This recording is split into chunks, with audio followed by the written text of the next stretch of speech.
Hi guys, welcome to the first video of this playlist, and in this playlist I'll be teaching you all the things you need to know about C Sharp. And it's totally fine if you have no prior knowledge of any of the programming language like C, C++, Java, and if you know any of the programming language it's good for you, especially if you know Java, because C Sharp and Java are very similar to each other. So let's start with the introduction first.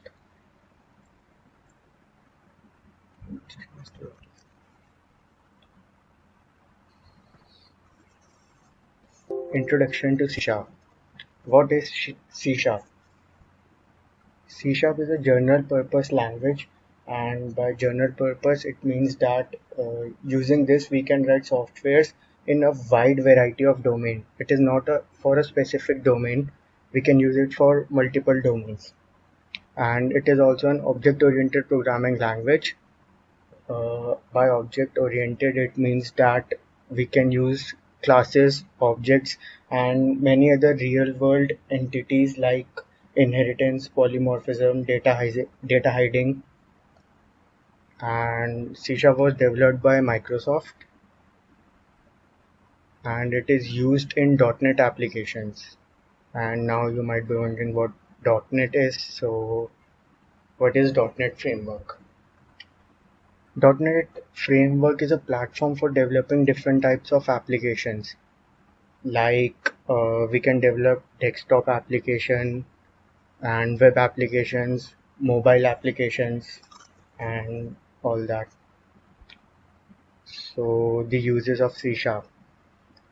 It can be used for web applications, which are basically client server applications, and Windows applications, which runs on desktop, and games. Yeah, C Sharp can also be used for developing games by using Unity, and console application, which we can also develop console applications which do not have any basic UI.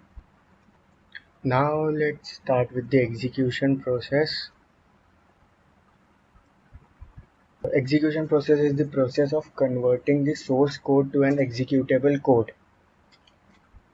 Whenever we write a C sharp code, it is converted into an execution code by the C sharp compiler.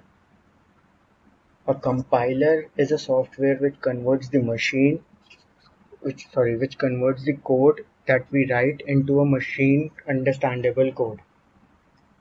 And whenever we hit the compile button, the, the compiler compiles the code, and if the code is successfully compiled, an assembly is created. And assembly is nothing but it's just a file that is created after successful compilation, and it contains two things. First is metadata, and the second is IL code.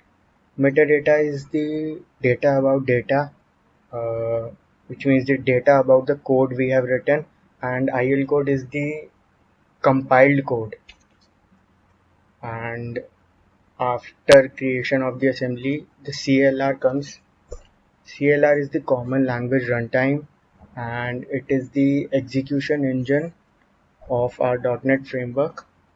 And the work of CLR is to read the metadata, and if the metadata is correct, it loads it into the memory, and then it converts the IL code to the executable code.